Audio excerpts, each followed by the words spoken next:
Sí, se lo habíamos anunciado. Hablamos de COVID-19. Se cumplen 5 años luego del inicio de la pandemia y que íbamos conociendo estos casos que en un principio eran totalmente desconocidos. La población no sabía cómo reaccionar. ¿Recuerda usted lo que hicimos las primeras semanas? El confinamiento, cómo íbamos a los supermercados, cómo se desinfectaba absolutamente todo, cómo aprendimos o se acentuaron buenas costumbres como el lavado constante de manos, uso de barbijo, entre otros. Repasemos los siguientes datos. COVID-19 lo que nos dejó. Hoy hablamos de esto, ¿verdad? Ya se sabe cómo se originó. Fue un experimento. Las vacunas son seguras, dejaron secuelas, nuevas formas de educación, mejoró o empeoró la calidad educativa, nuevos paradigmas en el trabajo, cuánta gente murió. Los datos son confiables, desórdenes en la salud mental post pandemia y otras secuelas, ¿verdad? Viene otra pandemia, algunas de las consultas y de los temas que hablaremos hoy respecto a COVID-19. Pero repasemos algunos datos, por favor.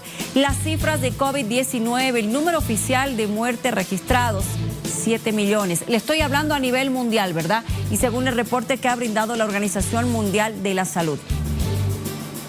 Número estimado de muertes con casos no registrados y consecuencias posteriores, entre 15 y 20 millones. El dato lo brinda también la Organización Mundial de la Salud. Hombres, un 57% de estos totales que le estamos dando, ¿verdad? De los totales de personas fallecidas. Mujeres, un 43%. Muertes por niveles socioeconómicos. Países de altos ingresos, 15%. Países de ingresos medio altos, 28%. Mire usted el siguiente dato. Países de ingresos medios bajos, 53%. Y países de bajos ingresos, 4%. Así está de compleja la situación en todo ese tiempo.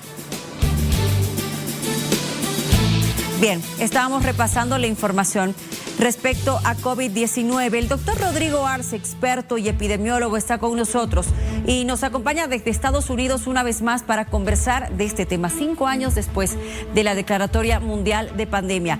Doctor, ¿se sabe de alguna manera qué es lo que sucedió? ¿Dónde se origina esta enfermedad? ¿La hicieron? Simplemente tenía que llegar y la consulta que queda todavía en el aire.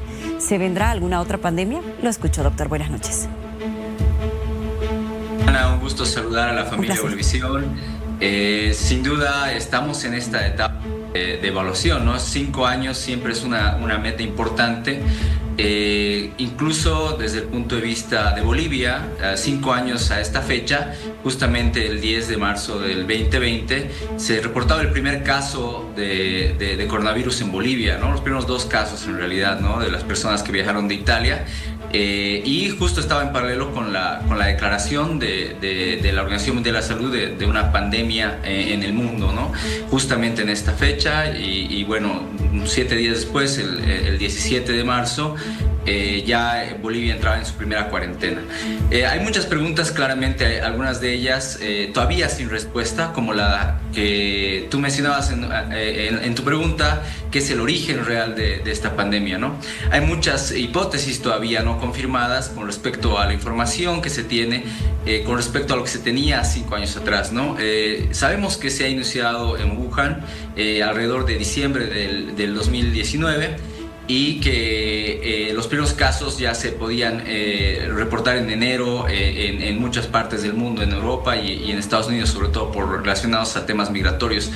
Entonces, el origen todavía no está claro. Hay nuevas investigaciones al respecto, con información no solamente desde el punto de vista médico, sino también de inteligencia, de instituciones no gubernamentales. Todavía la pregunta sigue sin respuesta. Sin embargo, lo que queda claro es que no es la única amenaza presente, ¿no? Tal vez la pregunta que deberíamos hacernos el día de hoy, 5 años después del inicio de esta pandemia, es: ¿será que el mundo se ha curado? ¿Será que hemos sanado? ¿O es que simplemente hemos dejado atrás estas duras lecciones que nos han dejado estos primeros años de la pandemia 2020, 2021? Y es que estamos esperando a otra crisis para poder reaccionar nuevamente y poder adaptarnos, ¿no? Creo que es esa la pregunta principal. Hay muchos virus presentes que pueden tener origen natural, que pueden circular y que se están volviendo agresivos. Hay en este momento una epidemia fuerte en Estados Unidos de gripe aviar. que está causando problemas tanto económicos como preocupación, y no es la única, ¿no? Hace poco teníamos un virus nuevo emergente en China, hace poco más de un mes y medio, y etcétera, etcétera, ¿no? Constantemente estamos viendo un aumento de enfermedades transmisibles, y eso tiene muchas razones. La primera es obviamente el mundo ha cambiado, ¿no? La migración es muy diferente a la que había 15 años atrás.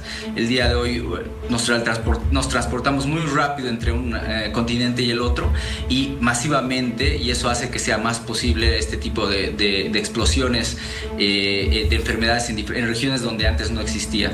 También está el hecho de que hemos invadido y seguimos invadiendo ecosistemas antes no explorados. Y finalmente está el tema de información, ¿no? Seguramente no solamente tenemos una sensación ya de preocupación mucho más aguda a este tipo de información, le prestamos mucha más atención por todo el trauma que ha venido asociado a esto, ¿no? Ahora, creo doctor, que las consideraciones primarias, Luciana. Sí, y otra de las consultas que me parece importante, y coincido con usted, o sea, realmente es entender si como humanidad hemos o no aprendido de esto. Lo veremos de seguro a futuro. Pero me parece importante también saber si es que hay algún estudio o algo que nos dé algo más de certeza respecto a las secuelas, al post-COVID. Se habla de problemas cardíacos, de secuelas que quedaron aparentemente para siempre en el cuerpo de los seres humanos, en el tema respiratorio, mental. ¿Se tiene algo ya más específico? ¿Ha avanzado algún estudio, doctor? Sí, de hecho, muchos estudios con respecto al tema clínico. Ha habido algunos, se le ha llamado la cohorte del millón de personas en Estados Unidos para estudiar el post-COVID, y se sigue estudiando a estas personas. Se ha creado una cohorte, se llama a cuando se sigue a un grupo de personas durante mucho tiempo. Entonces estas personas seguramente van a ser estudiadas no solamente estos años, sino probablemente las décadas que vengan, para un poco entender mejor las consecuencias de esta enfermedad. Sí han sido algunas complicaciones asociadas a este COVID, síndrome de COVID largo o síndrome post-COVID, dentro de ellas las complicaciones cardíacas, cardiovasculares, pulmonares, pero también las psicológicas, asociadas sobre todo también a los procesos crónicos agudos, ¿no? Son cosas que ya conocemos bastante bien, donde ahora hay cosas que ya no, pero es tan importante hacer estudios relacionados a cómo se han desenvuelto los sistemas sanitarios, ¿no? Un poco hemos empezado a trabajar también eso en Bolivia. Tenemos algunas colaboraciones a partir de trabajo que Suecia, Estados Unidos y Bolivia, para tratar de entender cómo mejor entender los sistemas sanitarios y la respuesta de los sistemas sanitarios, entender de los errores cometidos para poder responder mejor a futuras pandemias. Creo que eso es lo más importante del que se está haciendo ahora en investigación. Obviamente va a ser y muy importante seguir siguiendo, por ejemplo, a este grupo de personas que se está evaluando a lo largo del tiempo para ver posibles complicaciones. Por ejemplo, en niños, en ese estudio se ha identificado alguna propensidad, por ejemplo, al autismo, especialmente también en mujeres embarazadas que han tenido COVID durante ese periodo.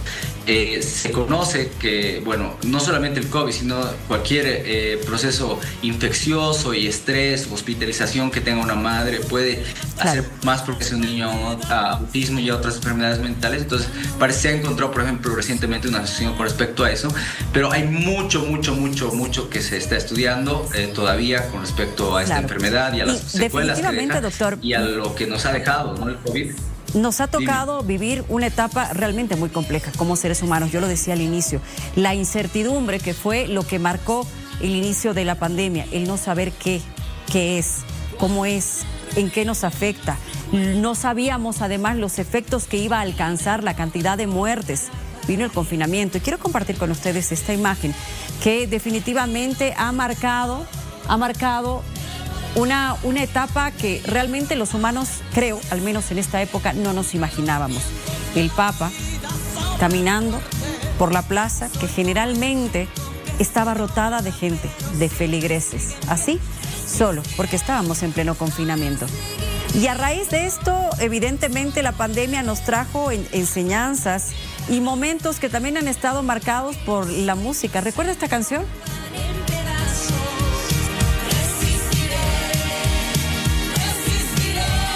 Se nos pedía que resistamos. que aguantemos el confinamiento, que nos quedemos en familia, que nos quedemos en casa, que nos cuidemos, que sigamos las instrucciones. Mucha gente perdió la vida, Miriam, mucha gente ha quedado con secuelas. Muchos guerreros hoy siguen en pie luego de haber atravesado momentos muy críticos por el